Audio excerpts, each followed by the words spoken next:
Vacations can be so much more adventurous by exploring exciting attractions and sightseeing opportunities all within a day trip from your hotel room. It's a vacation inside your vacation. Let's go day tripping.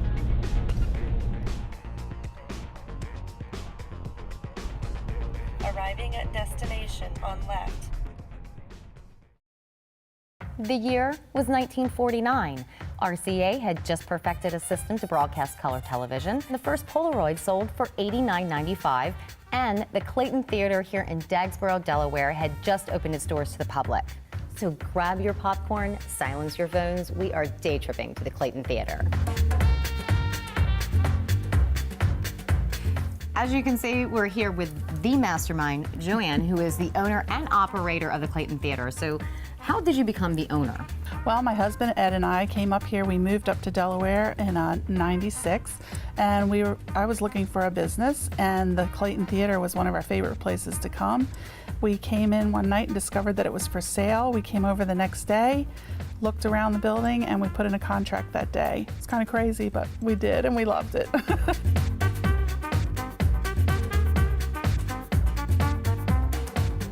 Well, these are the original projectors from the 1940s. Back in the day, the films would come in on small reels. They would run the small reel on one projector, and then they'd switch over to the second projector for the next reel. We still do that, but we're able to combine more of the small reels onto a large reel. And we do the same thing on the other projector. We have a switcher on the floor that we can switch over between one projector and the other.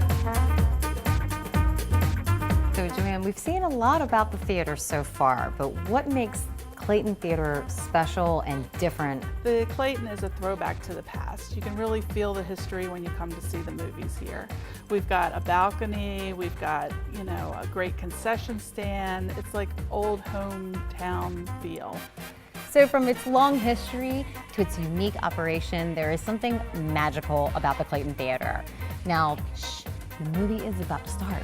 To go day tripping to the Clayton Theater, enter 33246 Main Street, Dagsboro, Delaware, into your GPS. For all your fun under the sun, your vacation starts on Beach Television. You're watching BTV. As we day trip through Delmarva, we find ourselves at the Delmarva Discovery Center here in Pocomoke City, Maryland. Let's go check it out. We are inside the Delmarva Discovery Center with Sarah, and we are in the aquarium portion of the building. And why don't you tell us a little bit about it? Sure.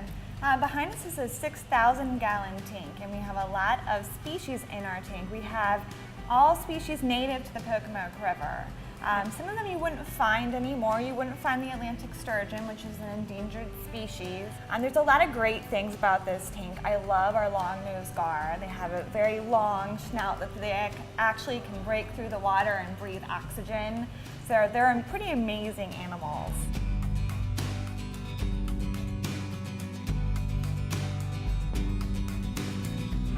We have actually moved on to the Native American Gallery, and Sarah, why don't you tell us a little bit about this particular room?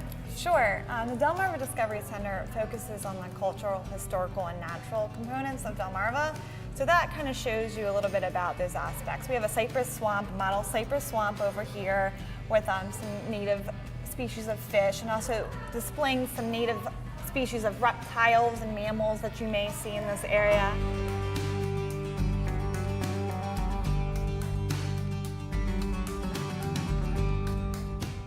Here we are aboard the Bay Queen with Captain John. And Captain John, why don't you tell us a little bit about what the Bay Queen does for this area? Okay, well, we're on the Pocomoke River, which is a beautiful scenic river in Pocomoke. And we do daily trips, and we work in conjunction with the Discovery Center.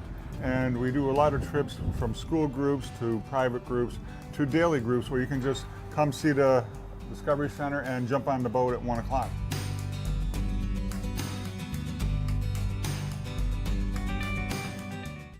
When you think of Belgium, you probably think of this. But when the treasure chest thinks of Belgium, they think of this. The treasure chest travels to the diamond capital of the world, Antwerp, Belgium, to find the very best diamonds for you. Our direct access to the Antwerp diamond cutters means we will find the size and style diamond you want at a very special price. Now, the next time you think of Belgium, will you think of this or this? only at the Treasure Chest in Berlin. Just moments from Ocean City, Maryland's Beach and Boardwalk and Assateague Island National Seashore is the vibrant town of Berlin, Maryland. Berlin's historic side is charming. Renovated storefronts and homes will make your visit a memorable experience. Check out our website and make your plans to visit us soon.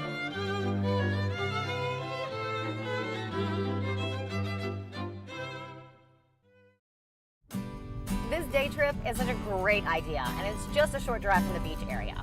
Hey, check it out! It's the Country House. It's 805 East Main Street in Salisbury. Make sure you stay on Route 50 Business and make the left onto Main Street. Arriving at destination. It's the largest country store in the East with 21,000 square feet of wonderful stuff. The Country House has lots of exclusive items you won't find anywhere else, and they even have items for every style. You'll find all the looks that you see in the magazines and so much more.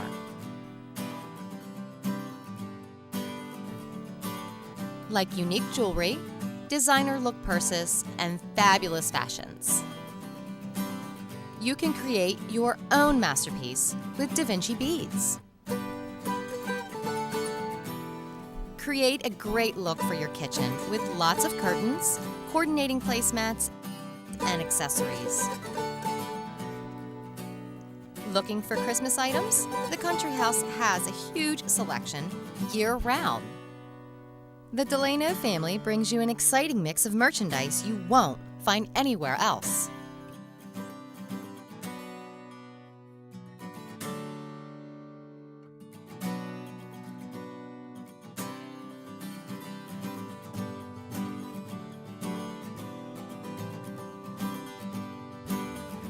No visit to the shore is complete without a visit to the Country House. It is worth the trip. Remember, the Country House outlet is open on Saturdays from 10 to 5 and special hours during the summer. The Country House is a great destination, and it's an easy drive from the beach areas.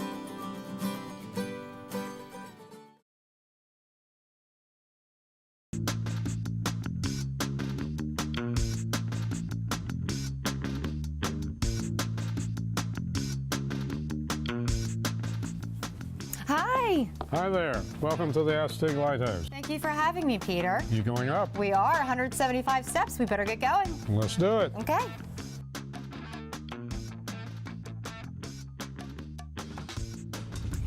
Peter, how high off the ground are we in this lighthouse? Right at this point, we're approximately 125 feet. The lighthouse in total is 142 feet.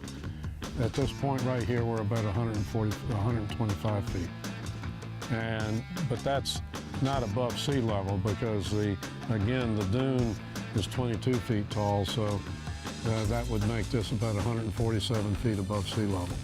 The first Assateague Lighthouse was built in 1833 to warn ocean travelers of the dangerous offshore shoals. With construction of the lighthouse, Assateague Village became established northeast of the lighthouse.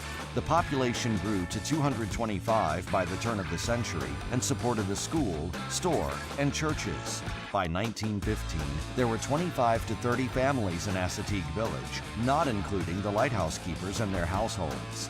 The last person to leave the village was the village's one general store. Today, the village site is marked only by some building foundations and a cemetery.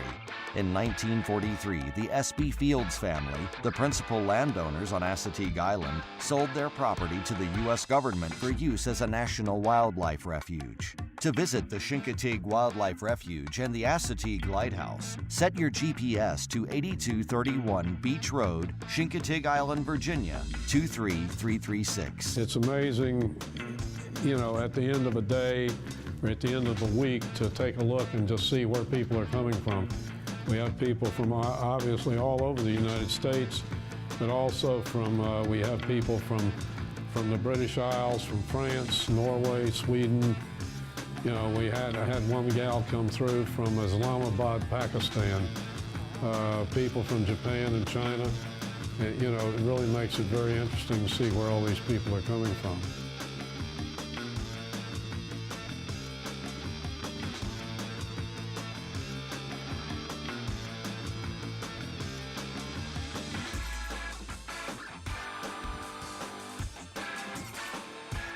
The Visitor Center at the Refuge is here to orient you to the trails, what to do outside, a little bit about the history of what was here before it was a refuge, and what the Fish and Wildlife Service does to manage the refuge and the wildlife here.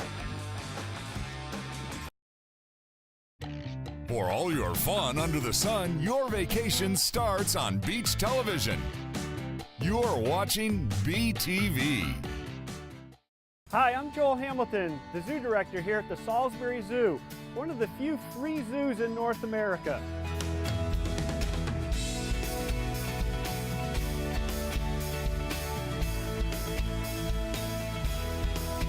Behind me here, we've got a couple of bald eagles that one of them is very new to the zoo.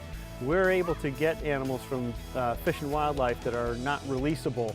If they can be released, if they get injured or something, and can be released back in the wild. Of course, they're put back in the wild where they should be, but these animals can't fly, so they were brought here to the zoo to help educate our visitors about these magnificent birds. This exhibit was just expanded through the winter, and we put in, the staff put in this nice post and cable fence so you get a great view of the animals. Previously, you could only view them from up on the boardwalks. You didn't get an idea how big this male actually is. So when he's down here closer to the fence, you understand, you know, he's about this tall. The hump on his back is almost 6 foot tall. So when you come to exhibits like this in the zoo, you gotta stop and look and listen and watch for a while, and you'll see some really neat stuff. Behind me, we have actually an exhibit with a number of animals in it. This exhibit has 4 sloths. There's a big bird called the great curassow roaming around, and there's actually iguanas in here, and later on in the summer we'll have a pair of titi monkeys in this exhibit. We've got some nice cats here. You can see one of them is the normal color, the spotted cat that you'd see around, and then we've got another one, a black one. It's also called melanistic. To plan your day trip to the Salisbury Zoo, visit us on the web at salisburyzoo.org or call 410-548-3188.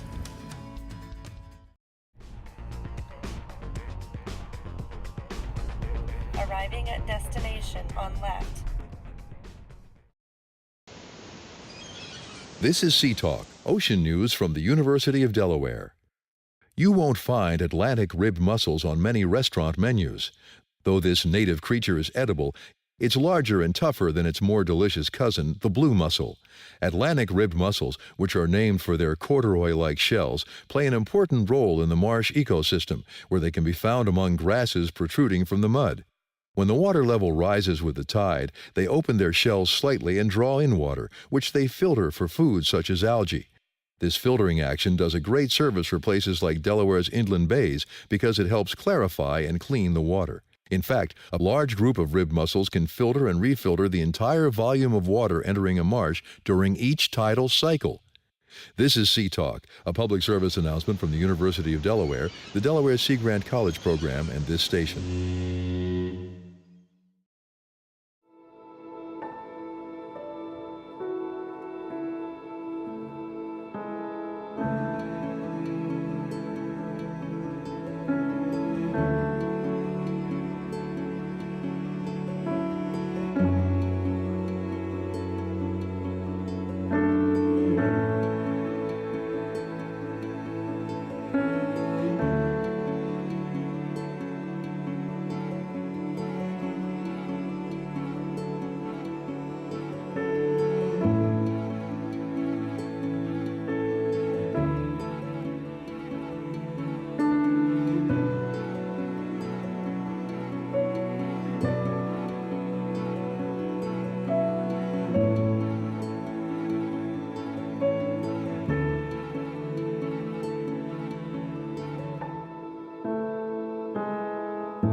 You're watching BTV.